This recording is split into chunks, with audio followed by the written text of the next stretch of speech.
Hello students, today we are going to study your class 12th chapter number 15 to autumn written by John Keats, the great John Keats. Let me tell you first that there are very few poems in your course remaining which can draw you more numbers in your board exams because they are so important. गिनती की 3-4 ऐसी poems रह गई हैं जो आज जिसका passage आना बहुत कंपलसरी सा लगता है मुझे कि ये तो आएगा ही। तो यहाँ पे चैप्टर 15 जो है टू ऑटम, ये बहुत ही ज़्यादा इम्पॉर्टेंट हो जाता है आपकी एग्ज़ाम पॉइंट ऑफ व्यू से। सेकेंड थिंग, जो ये चैप्टर है बहुत ज़्यादा टफ लैंग्वेज में है और जॉन कीट्स जो है बहुत ही दुखद इनके साथ जो इनकी लाइफ रही, बहुत ही ज़्यादा ना माइजरीज़ में, बहुत ज़्यादा दुखों में इन्होंने अपनी लाइफ बिताई। ट्यूबरक्लोसिस से बहुत जल्दी शायद 30 के भी पहले इनकी उम्र में, 30 की उम्र के पहले या 31-32 में इनकी एज जो थी उसमें इनका देहांत हो गया। लेकिन उनके मरने के पहले ये पोएट्री है और भी जो दूसरी पोएट्रीज़ हैं, काफ़ी इनकी पोएट्रीज़ बहुत ज़्यादा फेमस हुई। ऑट टू ऑटम यानी कि ऑटम के लिए लिखा गया गीत। देखो दुनिया में जितने भी जो पोइट्स हुए उनमें से किसी ने रेन पे लिखा है, किसी ने स्प्रिंग यानी बाहर के मौसम पे लिखा है। बहुत कम लोग हैं जिन्होंने ऑटम पे लिखा है, क्योंकि ऑटम यानी पतझड़ में तो कुछ होता ही नहीं है, कोई मौसम ही नहीं है। ये तो किसी को पसंद भी नहीं आता है पतझड़ का मौसम, गर्मी आ जाती है। इसीलिए जो जॉन कीट्स से थोड़े से लीक से हटके गए और उन्होंने ऑटम के ऊपर लिखा। तो हम चलिए शुरू करते हैं ऑटम के बारे में। वो पहली लाइन जो आती है, सीज़न ऑफ मिस एंड मेलो फ्रूटफुलनेस। देखिए इसमें हम पिक्चर डायग्राम्स के साथ में इसे ले रहे हैं ताकि हम जो वर्ड्स हैं और जो एक सीनरी जो बन रही है दिमाग के अंदर, जॉन कीट्स जिस सीनरी को दिखाना चाह रहे हैं उसे भी हम बिल्कुल समझते हुए चलें। सीज़न ऑफ मिस्ट एंड मेलो फ्रूटफुलनेस, आप ये यहाँ पे देख सकते हैं, फॉग दिख रही होगी आपको। पतझड़ का मौसम है, पत्तियां पीली पड़ चुकी हैं, पेड़ों से गिरना शुरू हो जाएगी। और एक तो मैं बता दूं, ये इंग्लैंड में रहते थे। इंग्लैंड का पतझड़ बहुत ही सुंदर होता है, बहुत ही सुंदर। अनलाइक हमारे इंडिया का जो पतझड़ है, जो हमारे शहरों में जो पतझड़ होता है उससे के जैसा पतझड़ नहीं होता है कि धूल उड़ रही है, गर्मी हो रही है, ऐसा पतझड़ नहीं होता है। बहुत ही ज़्यादा सुंदर। वहाँ पे बर्फ़बारी होने के बाद पतझड़ का मौसम आता है, जब गर्मी आने वाली होती है और सूरज अपनी बिल्कुल चरम पे आने शुरू हो जाता है, ठंडा सूरज गर्म सूरज में बदलने लगता है। तो उस समय मिस्ट यानी कि जो कोहरा है वो छा जाता है। तो लेखक ऑटम को कहता है सीज़न ऑफ मिस्ट, ये मिस्ट का मौसम है, ये कोहरे का मौसम है। एंड मेलो फ्रूटफुलनेस, मेलो फ्रूटफुल, देखिए आप देख पा रहे हैं चित्र में, दूसरे झाड़ पे जो फ्रूट्स हैं वो बिल्कुल लदे आए हैं या बहुत सारे भर चुके हैं, पेड़ों के ऊपर फल लद चुके हैं। मेलो मतलब स्वीट होता है यहाँ पे। तो सीज़न ऑफ मिस्ट एंड मेलो फ्रूटफुलनेस, तो ये कैसा मौसम है? ये मिस्ट का मौसम है, ये फ्रूटफुलनेस का मौसम है। जब मौसम है ना, देखिए कितना सुंदर सीनरी बन रही है। ये इंग्लैंड की ही कोई जंगल का सीनरी है ना। और यहाँ पे सूरज को हम देख सकते हैं कि वो बिल्कुल मैच्योर होने लगा है, गर्म होने लगा है, क्योंकि यूं भी बर्फ़बारी जब होती है तो सूरज निकलता ही नहीं है। 5-5, 6-6 महीने इंग्लैंड में सूरज नहीं निकलता है। तो वो क्या कहता है कि जो ऑटम है वो close bosom friend of the maturing sun. Autumn का, पतझड़ का जो मौसम है वो मैच्योरिंग सन मैच्योर हो रहा है। क्यों? क्योंकि अब वो गर्म होने शुरू हो जाएगा। तो मैच्योरिंग सन का क्या है? वो क्लोज बॉसम फ्रेंड है। क्लोज बॉसम मतलब बिल्कुल जिसे कहते हैं ना लंगोटिया यार, बस वो है। Conspiring with him how to load and bless, देखिए लोग षड्यंत्र करते हैं किसी को मारने के लिए, किसी को है ना धोखा देने के लिए, लेकिन यहाँ पे सूरज और ऑटम के बीच में एक षड्यंत्र चल रहा है। कॉन्स्पायर, षड्यंत्र चल रहा है। किस चीज़ का? कि हम कैसे फलों को लादेंगे, कैसे पेड़ों को लाद देंगे फलों के ऊपर, है ना, मतलब फलों से उनको कैसे लाद देंगे, मिलकर षड्यंत्र कर रहे हैं। और बिल्कुल हर पेड़ पर, हर डाली पर ये है ना फूल और फल लादने का षड्यंत्र कर रहे हैं। With fruit the vines that round the thatch eaves run, fruit से लाद देंगे और वाइन्स पर भी सारे फ्रूट। देखिए ये घर है ना, जहाँ पर आप देख सकते हैं कि वाइन्स जो है या लताएं होती हैं, जो ब्रांचेस होती हैं, है ना, वाइन्स जो होती हैं वो लपेटते हुए ऊपर छत पे भी ना डाली हुई हैं, इसके ऊपर अंगूर भी लगाते हैं कुछ लोग, कुछ और फल लगाते हैं। तो वो क्या कह रहा है कि ये मौसम साजिश कर रहा है कि वो वाइन्स को, है ना, और घर की छतों पे जो वाइन्स लगी हुई है उनको सबको किससे भर देगा, फ्रूट से भर देगा। To bend with apples the most cottage trees, to bend with apples, आप देख सकते हैं सेवफल है और सेवफल के वजन से जो पेड़ है, पेड़ झुकना शुरू हो गया है। तो वो to bend with apples, bend मतलब झुक जाना, तो एप्पल से, एप्पल के वजन से झुक गए हैं पेड़। द मोस्ट कॉटेजेज, मोस्ट मतलब होता है काई से जमे हुए। देखिए मैंने बताया आपको 6-6 महीने बर्फ़बारी होती है, बारिश रहती है, तो ऑब्वियसली बात है दीवारों पे या छत पे, है ना। ये कॉटेज ट्रीज़ आप देख सकते हैं, कॉटेज यानी कि ये जो कॉटेज दिखाई दे रहा है आपको, घर दिखाई दे रहा है, बिल्कुल प्यारा सा सुंदर सा घर है ना। इसके ऊपर सेवफल का झाड़ है और वो बैंड से इतना झुक गया है, मतलब सेवफलों के वजन से झुक गया है, और इनके ऊपर पेड़ से क्या गिर रहे हैं, सेवफल गिर रहे हैं, काई जमी हुई है पेड़ों के ऊपर। तो ओवरऑल एक सीनरी क्रिएट कर रहे हैं यहाँ पर ऑटम की, कि कैसा ऑटम का मौसम वहाँ पे दिखाई देता है। And fill all fruit with ripeness to the core, and fill all fruit, पतझड़ के मौसम में वहाँ पर सारे फ्रूट कोर तक, अंदर तक, आप देख सकते हैं कि अनार जो पोमीग्रेनेट बनाया गया है कि इसके अंदर अंदर तक पूरा जो दाने हैं वो भर गए हैं, और मौसम जैसे जैसे पतझड़ का आगे बढ़ रहा है सारे फ्रूट्स पकना शुरू हो गए हैं। अगली है to swell the gourd, swell मतलब सुजाना होता है, सूजन, कहते हैं स्वेलिंग आ गई। गौड मतलब आल, लौकी, कद्दू, है ना, पंपकिन वगैरह, ये सब गौड की कैटेगरी में आते हैं। ये वो सारे सब्जियां हैं, है ना, जो लंबी और मोटी होती है आकार में, तो इनको गौड कहा जाता है सब चीज़ों को। तो to swell the gourd and plump the hazel shells with the sweet kernel to set budding more, क्या है हमको इसको जरा एक्सप्लेन करते हैं नीचे। In line 6 the ripeness converge on the centre of the fruit, now the ripeness expands like a balloon. वो क्या कहता है कि पहली तो लाइनों में, छठी लाइन में आपने क्या पढ़ा कि सारे फल अंदर तक क्या हो गए हैं, भर गए हैं।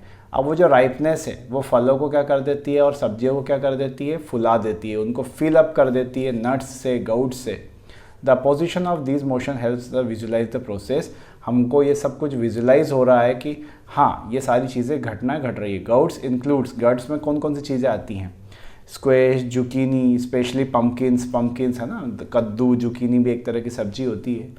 Hazel is a plant that produces the nuts that add delicious flavour to coffee और जेलिटो, है ना।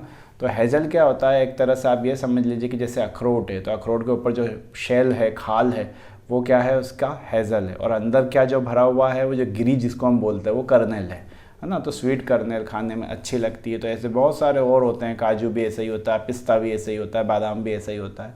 तो वो कहता है कि सारे सब्जियों अब फूल रही हैं, है ना, सारी सब्जियों में भी अब जो है उनके पकने का समय आ गया है, और जितने भी हेज़ल शेल्स वाले जो फ्रूट्स हैं जैसे कि बादाम, काजू, ये सब भी अब पकना शुरू हो गए हैं।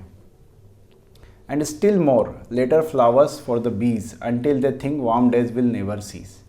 The budding that the speaker describes is in the future.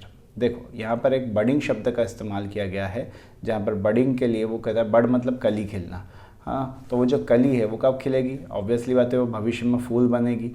Autumn isn't just a time of thing dying off, turning brown and falling to the ground, it is also set the stage for the return of growth in the spring.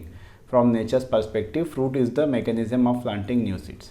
देखिए वो जब ये कहता है and still more later flowers for the bees, अभी तो उसमें कलियां हैं, ऑटम का जब मौसम आया है तो उसमें पहले जो कलियां, स्प्रिंग में कलियां खिली थी, स्प्रिंग के मौसम में, बाहर के मौसम में कलियां खिली थी, अब वो क्या बनेंगी, फूल बनेंगी। और वो फूल किन के काम आएंगे, बीज यानी मधुमक्खियों के काम में आएंगे। मधुमक्खियाँ उनमें से पराग लेंगी, शहद बनाएंगी। Until the thing warm days will never see, जब वो इससे कहता है तो ये पूरा एक नेचर का मैकेनिज़्म होता है। देखो नेचर क्या करती है, नेचर अपने आप में किसान होती है। सबसे पहले तो वो बारिश में जब बीजों के, बारिश में जब बीज ज़मीन के अंदर जाते हैं उस पर पेड़ उगाती है, फिर पतझड़ का मौसम आता है, उस पर फल पकते हैं, फल नीचे गिरते हैं, बीज फिर से ज़मीन पे गिरते हैं, गर्मियाँ आती हैं, धूल उड़ाती है और उनके ऊपर एक धूल की परत जमा देती है, बारिश आती है, फिर से वहाँ से नया पेड़ उगता है। तो एक तरह से एक रिक्रिएशन की प्रोसेस है जो चलती ही रहती है। The speaker goes on a little imaginative trip into the next spring and summer where the bees take advantages of the flowers that begin as a small seed in the autumn. और हम क्या कह रहे हैं कि वो जो जो लेखक है, जो पोइट है, वो इमेजिनेशन ले रहा है कि जो बीज हैं यानी कि मधुमक्खियाँ हैं वो एडवांटेज ले रही हैं फ्लावरों का, और वो है ना जो फ्लावर अब अगली ऑटम के लिए क्या बनेंगे, सीड्स बनेंगे। The bees think the summer will never and the flowers will always be in Bloom. जो मधुमक्खियाँ हैं वो इस भ्रम में रहती हैं कि ये समर का जो मौसम आएगा वो कभी भी अंत नहीं होगा उसका, और फ्लावर्स यानी कि फूल जो है वो हमेशा ही खिले रहेंगे। The bees are like prisoners inside of clammy cells. तो ये बीज जो हैं वो एक प्रिजनर की तरह है clammy cells. The cells being the moist inside the flower in which they seek nectar. और जैसे वो फूलों से क्या निकालती हैं, नेक्टर निकालती हैं, तो वो बीज को यही लगता है कि ये जो दिन है ये कभी ख़त्म नहीं होने वाले हैं। अगली लाइन है, who hath not seen thee oft amid the thy store. अब देखो उसने क्या करा कि वो पूछ रहा है, क्वेश्चन कर रहा है कवि, हु हैथ नॉट सीन दी, है ना, तुम्हें किसने नहीं देखा है। एक तो सबसे पहली बात तो जो लेखक है वो पर्सोनिफिकेशन कर रहा है ऑटम का। ऑटम का पर्सोनिफिकेशन का मतलब होता है वो उसको एक पर्सन की तरह, एक इंसान की तरह देख रहा है, और वो उससे पूछ रहा है हु हैथ मतलब has, who has not seen दी मतलब यू, तुम्हें किसने नहीं देखा है। ऑफ्ट मतलब ऑफन यानी अक्सर, अमिड दाई स्टोर कि तुम अपनी स्टोर में अपनी है ना अपनी जो ग्रेनरी है, अपना जो धान भर के जहाँ पे रखते हैं गाँव में, वहाँ पर तुम बैठी रहती हो, तो तुम्हें किसने नहीं देखा है। तो kids return to the personification of spring. ये हमने बताया कि किड्स जो है वो है ना मौसम का क्या कर रहे हैं, पर्सोनिफिकेशन कर रहे हैं। He ask a rhetorical question, who hasn't seen autumn. वो एक क्वेश्चन पूछते हैं कि ऑटम को किसने नहीं देखा है ना, और हमको तो पक्का पता नहीं है। स्टोर ऑफ फ्रूट्स, हम मैंने जैसे कि बताया गाँव में एक स्टोर रखा जाता है जहाँ पर वो सारा धान भर के रखते हैं, तो उस पर बैठे हुए तुम्हें किसने नहीं देखा है। Thy hair soft lifted by the winnowing wind. अब देखो यहाँ पे जो लड़की दिख रही है आपको, जो किसी चीज़ के ऊपर, खेती के सामान के ऊपर बैठी हुई है, उसके बाल हवा में उड़ रहे हैं, तो बिल्कुल वो है ना क्या कर रहा है कि ऑटम को पर्सोनिफिकेशन करते हुए एक लड़की मान रहा है, और क्या कह रहा है, तुम्हारे दाई हेयर, है ना, दाई मतलब वही तुम्हारे जो हेयर है वो इस हवा में बिल्कुल उड़ रहे हैं, इस तरह से पर्सोनिफिकेशन करते हुए वो लड़की समझ रहा है उसे।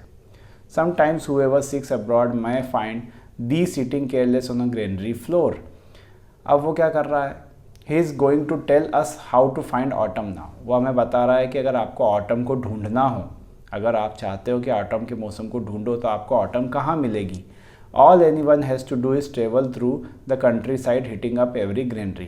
तो आपको जाना होगा गांव तरफ जहाँ पे ग्रेनरी बनी हुई है, यानी कि धान के जो पूरे भंडार है वो बने हुए हैं। Building where large amounts of harvested grain are kept cool and dry. जहाँ पर जो ग्रेन यानी कि अनाज होता है उसको ठंडा रखने के लिए, सूखा रखने के लिए जो भंडार गृह बनाया गया है, आपको वहाँ जाना पड़ेगा।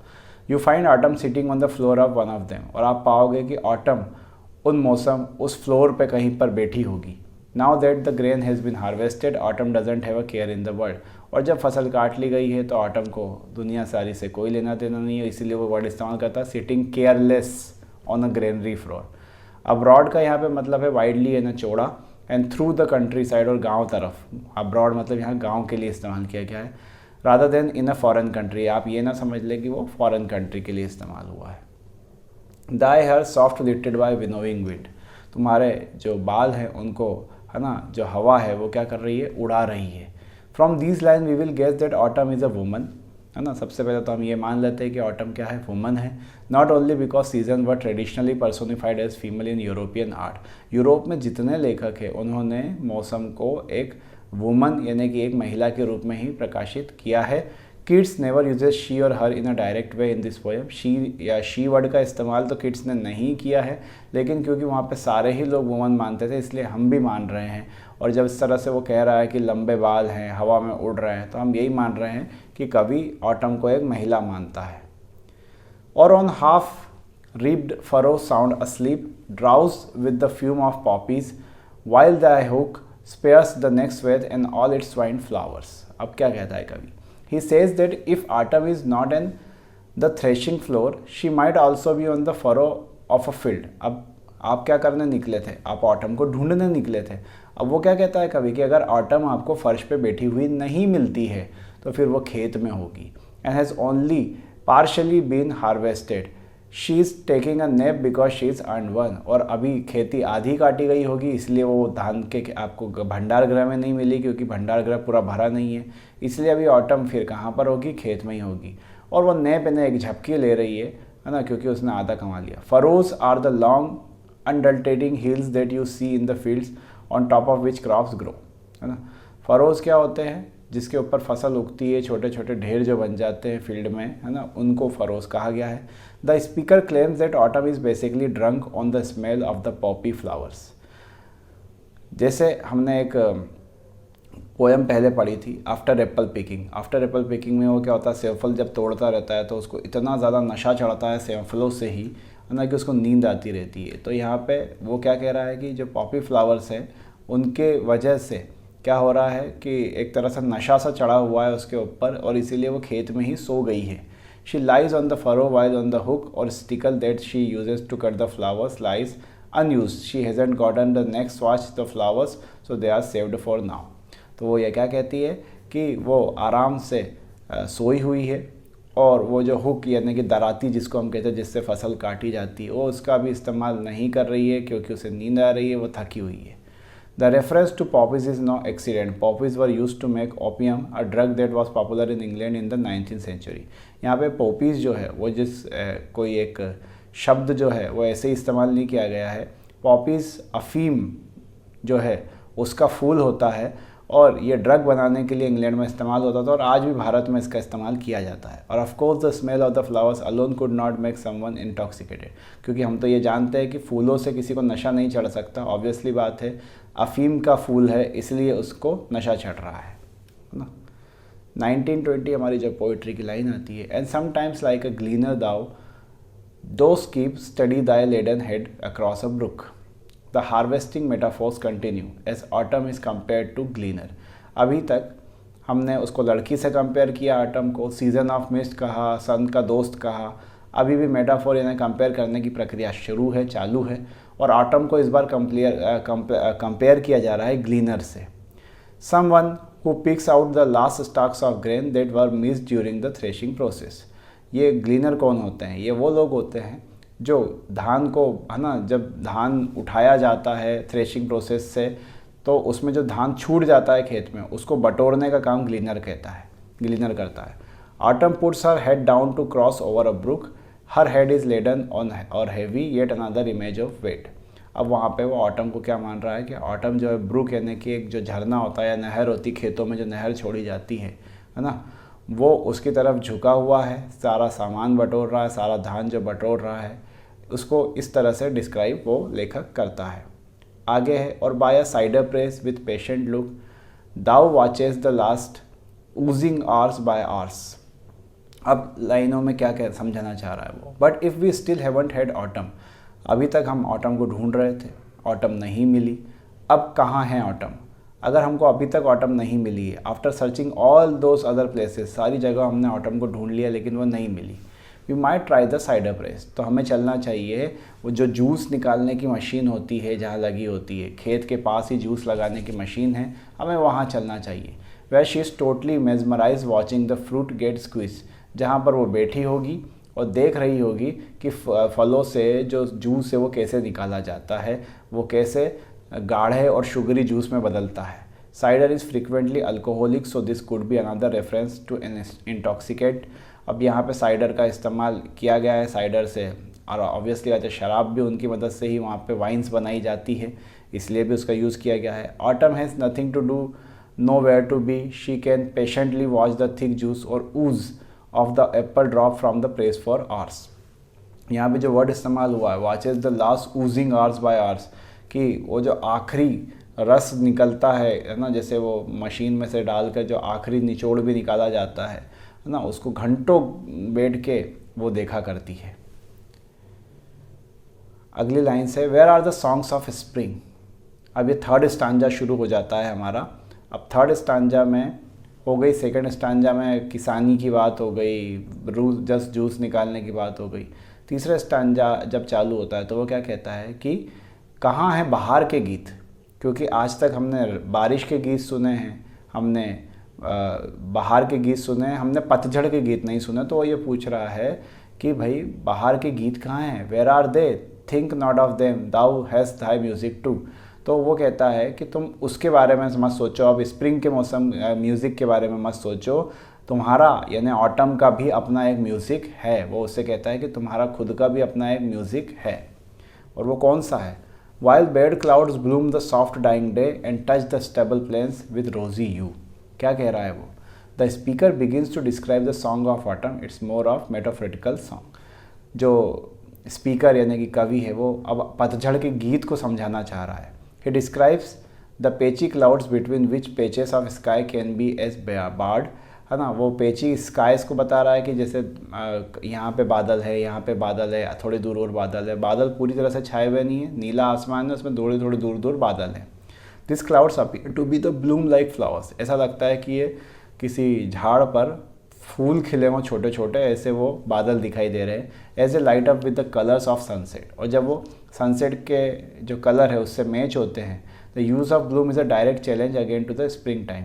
तो यहाँ पे ब्लूम का जो इस्तेमाल शब्द किया गया है वो बादलों को एक तरह से फूल तरह से दिखाने के लिए किया गया है। The day is dying at sunset. जब वो ये कहता है कि सॉफ्ट डाइंग डे, डाइंग दिन मर रहा है, दिन कब मरता है? जब सनसेट होता है ना। तो ये ट्रेजिक वाला डेथ नहीं है, ये तो सॉफ्ट डेथ है कि हाँ भाई सूरज मरेगा क्योंकि कल वापस खिलेगा। और जो आसमान में रोज़ी यू शब्द का इस्तेमाल हुआ है कि जो एक गुलाबी सी छटा बिखर जाती है, उसके लिए ये शब्द का इस्तेमाल हुआ है।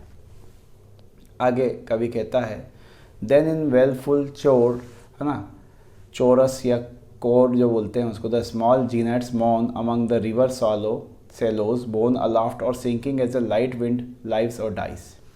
The gnats by the riverside mourn the dying day, they are wailing as if the daylight had been a favourite grandparent or something.